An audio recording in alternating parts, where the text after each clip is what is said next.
अहंकार का पाठ में धन का बेहद अहंकार है, लेकिन ये बात उन्होंने अपने मन में ही रहने दी।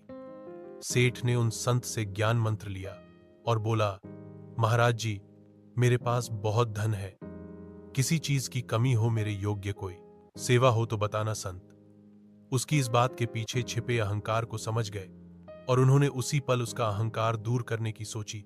वे कुछ देर सोचते रहे, फिर उन्होंने कहा, और तो मुझे कोई परेशानी नहीं है, पर मेरे कपड़ों को सीने के लिए सुई की अक्सर जरूरत पड़ जाती है।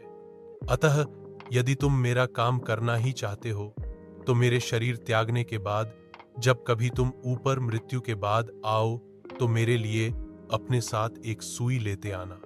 सेठ को एक सुई का इंतजाम करना बेहद मामूली बात ही लगी, इसलिए वह झोंक में एकदम बोला, ठीक है महाराज।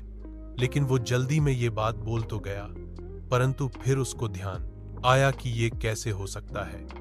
मरने के बाद मैं भला सुई कैसे ले जा सकता हूं, और अगर सुई लेकर भी जाता हूं तो उसे कैसे पता चलेगा कि मैं आपके लिए सुई लेकर आ गया हूं। और सबसे बड़ी बात, मरने के बाद वो सुई तो वहीं की वहीं रह जाएगी।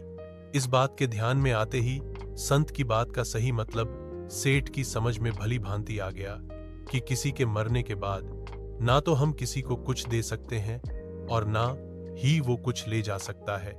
जिस धन पर मैं अभी गर्व कर रहा हूं वो सब यहीं का यहीं ही पड़ा रह जाएगा, और मैं एक सुई जैसी मामूली चीज भी अपने अपने साथ नहीं ले जा सकता। तब उसका सारा अभिमान चूर चूर हो गया और वो क्षमा मांगता हुआ संत के चरणों में गिर पड़ा।